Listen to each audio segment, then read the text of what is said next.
Maro amintsika olom-pirenena malagasy no mbola mety tsy mahalala ny antom-pisiana sy ny andraikitry ny antenimiran-olona. Ko fantaro ary ny antenimiran-olona.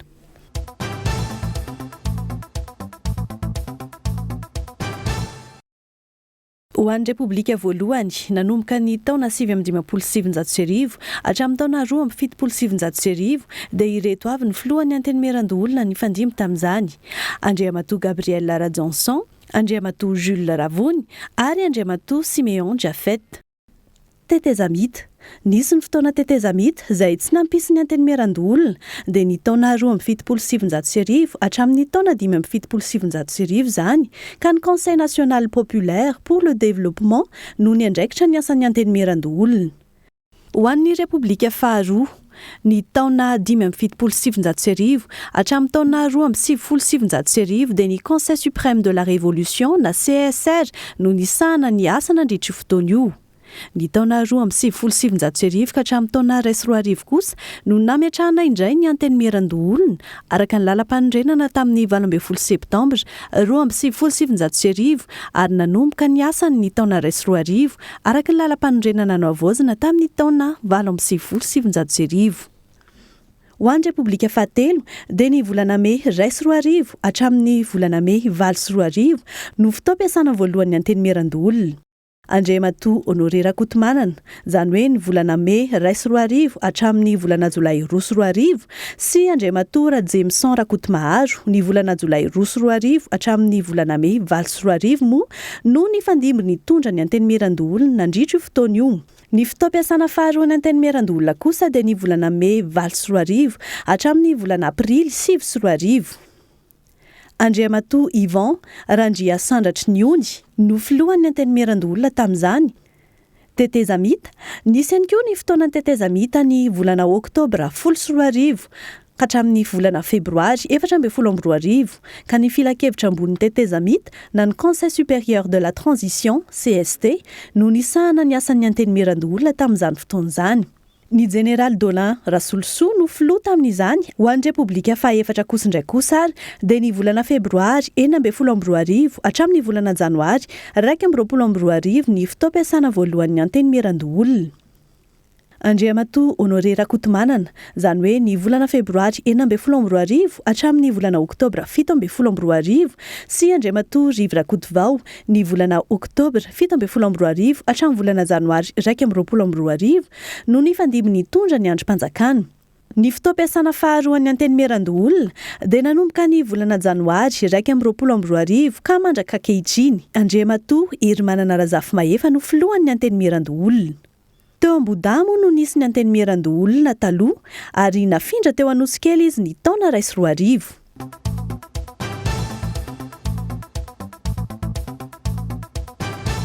Miisa 20 ireo loholon'ny Madagasikara ankehitriny. 12 no nofidiana, izany hoe 2 isaky ny faritany ary 9 kosa no notendren'ny filohan'ny Repoblika. Loholon'ny Madagasikara avy eto amin'ny faritany Antananarivo dia Andriamatoa Razafimahefa Hermanana, filohan'ny antenimiran-olona. Andriamatoa Rakotondrainibe Andrianantenaina Michel, Andriamatoa Ramanambitana Richard Barjon, Ramatoa Randriamanantenasoa Landim-Bolatina. Loholon'ny Madagasikara avy any amin'ny faritanin'ny Fianaratsoa kosa dia Andriamatoa Rabemananjara Jean-Paul Nicolas, filoha-lefitry ny antenimiran-olona misahana ny faritany atsimo.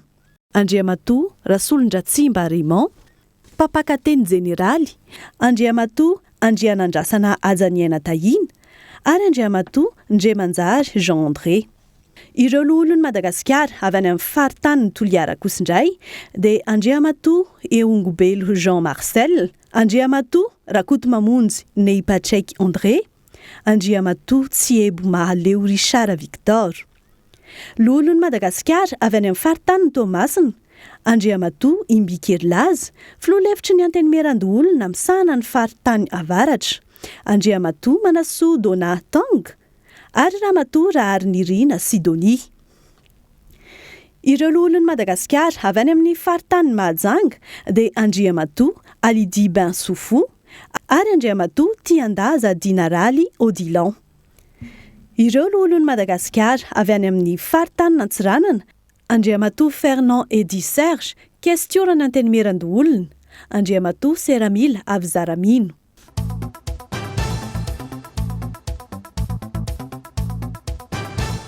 Androm-panjakana ny antenimeran-doolona araka ny andiny faha-efapolo ny lalam-pandrenana. Miisa 5 ireo andraikitra lehibe sahan'ny loholon'i Madagasikara. Ireto avy ary ireo andraikitra 3 itovizany amin'ny an'ireo solombavam-bahoaka araka ny andiny faha-20 ny lalam-pandrenana. Manao sy mandany ny lalàna, manara-maso ny asan'ny governemanta ary manao tombana ny politika mpanjakana. Ao anatin'izay fanaovan-dalàna sy fandaniana ny lalàna izay, araka ny andiny faha-9 sy 7 ny lalam-pandrenana, eo ihany koa ny andiny faha-5 hatramin'ny 5 ny fitsipika anaty mifeny antenimeran-doolona. Fanaraha-maso ny asan'ny governemanta ao amin'ny andiny faha-2 ny lalam-pandrenana sy ny andiny faha-10 hatramin'ny 7 ny fitsipika anaty mifeny antenimeran-doolona, ary ihany koa ny fanaovana tombana ny politika araka ny andiny faha-13 ny lalam-pandrenana. Ireto kosa indray ary ireo andraikitra 2 mampiavaka ny antenimeran-doolona. Fisolotena ireo vondrom-bahoaka paritra itsinjaram-pahefana araka ny andiny faha-20 ny lalam-pandrenana izany.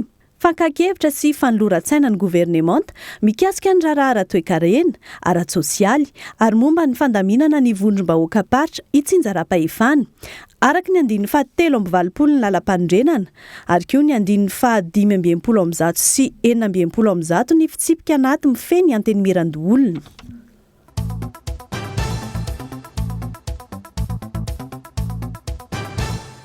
Ny rafitra ara-politika didim-pitondrana laharana faha-2 tsipika Sénat bara P tamin'ny 5 febroary 2022 momba ny fitsipika anatin'ny mifeny antenimeran-doolona. Ny birao maharitra araka ny andiny faha-20 hatramin'ny faha-20 amin'ny fitsipika anatin'ny mifeny antenimeran-doolona dia ahitana mpikambana miisa 5. Dia ny filohan'ny antenimeran-doolona jiza fa Andriamatoa Hermanana Razafimahefy, ny filoha-lefitra izay miisa 2, ny iray misahana ireo faritany amin'ny tapany avaratra, Andriamatoa Herlaza Imbika, ny faharoa misahana ireo faritany tapany atsimo, Andriamatoa Jean-Paul Nicolas Rabemananjara. Ny kestora misahana ny fandraharahana ny fitantanam-bola, ny mpandraharaha, ny fifandraisana maro lafy ary ny tontolon'ny fanaovan-dalàna dia Andriamatoa Edi Serge Fernand. Ary ny mpampakateny jeneraly kosa dia Andriamatoa Raymond Rasolondratsimba. Ny dinika ireo filoha araka ny andiny faha-15 hatramin'ny faha-20 amin'ny fitsipika anaty mifeny antenimeran-doolona izay ahitana ireo mpikambana miisa 5 ao amin'ny birao maharitra, ireo filohan'ny voamiera maharitra miisa 3 ary ireo filohan'ny vondrona parlementaire. Ny vondrona parlementaire araka ny andiny faha-17 hatramin'ny faha-19 amin'ny fitsipika anaty mifeny antenimeran-doolona, ny rafitra manapa-kevitra, dia ny voamiera maharitra izany araka ny andiny faha-19 hatramin'ny faha-20 amin'ny fitsipika anaty mifeny antenimeran-doolona izay miisa 3 izy ireo. Ny voamiera voalohany dia ny fitantanam-bola, toe-karena sy fampandrosoana lovain-jafy izay tarihan'ny loholona Rakotomamonjy Nei Patraiky André. Ny voamiera faharoa, lalàna izay tarihan'ny loholona Tiandaza Dinaraly Odilon ary ny voamiera fahatelo farany dia ny sosialy, kolotsaina sy ny serasera izay tarihan'ny loholona Rakotondrainibe Michel Andrianantenaina. Ny fivoriam-be hitambarana na fivoriana hitambaram-be araka ny andiny faha-17 ny fitsipika anaty mifeny antenimeran-doolona dia ny fitambaran'ny loholona rehetra manapa-kevitra eo anivon'ny fivoriana azony be sy ny maro hatreny.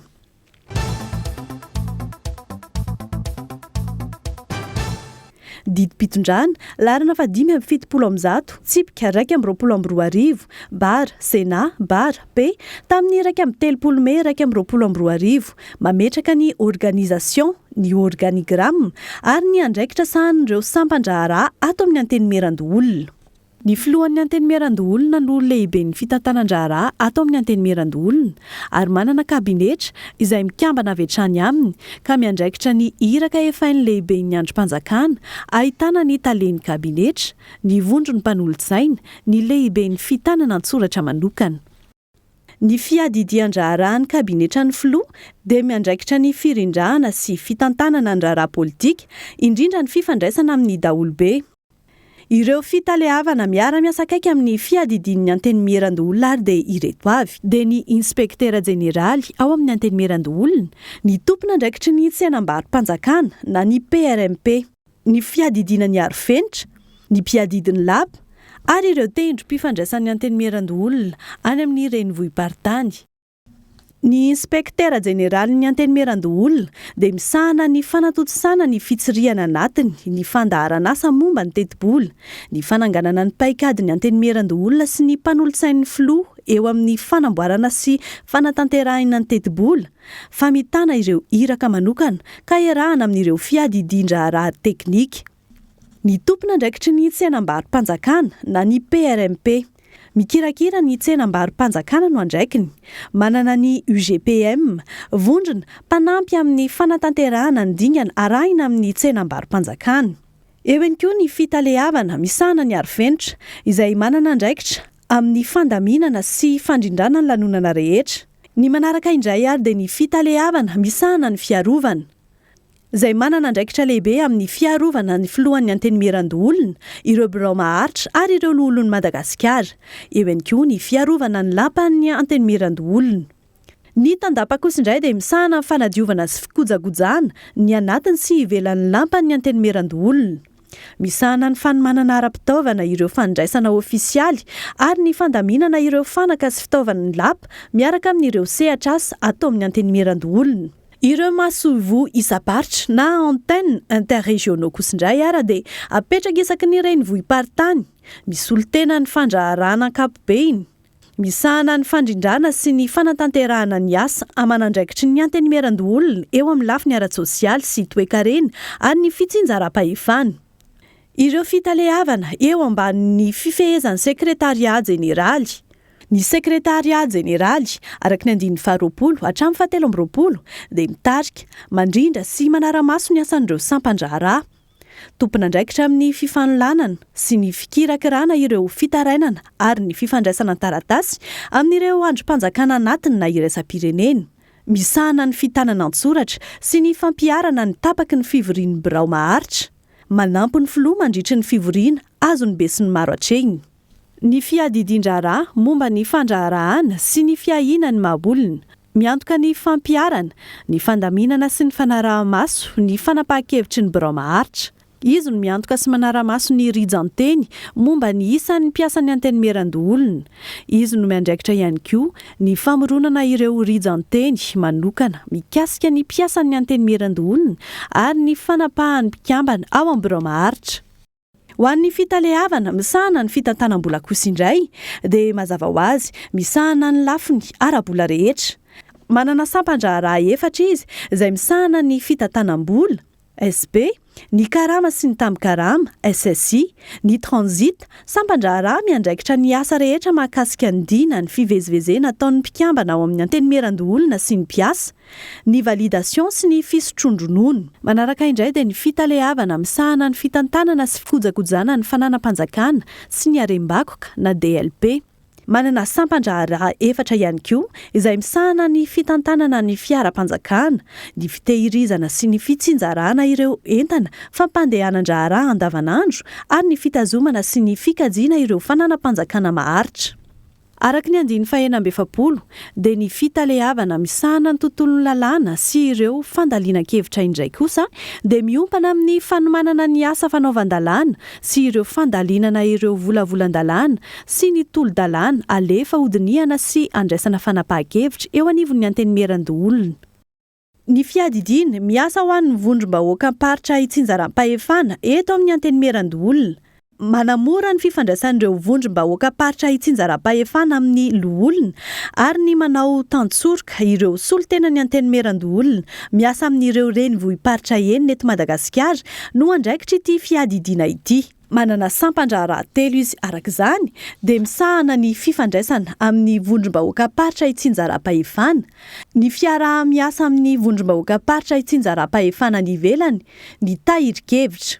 Manaraka indray ary dia ny fitalehavana misahana ny tontolon'ny torohay sy ny serasera, dia SIC, miantoka ny fanasongadinana ny antenimeran-doolona, ny andraikitry ny filohan'ny antenimeran-doolona sy ireo loholon'ny Madagasikara miasa amin'ireo vondrom-bahoaka patra itsinjaram-pahefana amin'ny alalan'ny fandraketana an-tsary sy feo ary an-tsoratra ny fizotra ny asan'izy ireo sy amin'ny alalan'ny fandefasana ny vaovaon'ny antenimeran-doolona eny amin'ny haino aman-jery sy ny tranokala. Ity fitalehavana ity ihany koa dia manome fiofanana sy fanohanana amin'ny fampiasana ireo fitaovana aeroinformatika, rindram-baiko ary ny rafitry ny solosaina. Miantoka sy mandrindra ny fanatotosana, ny fampirantiana ireo hetsika ataon'ireo loholon'ny Madagasikara, mandrindra ny tetikasa mifandraika amin'ny teknôlôjia, site internet, portail intranet, ary ihany koa miandraikitra ny fifandraisana amin'ireo sehatra iraisam-pirenena sy ny fifandraisana amin'ny antenimiera-pirenena.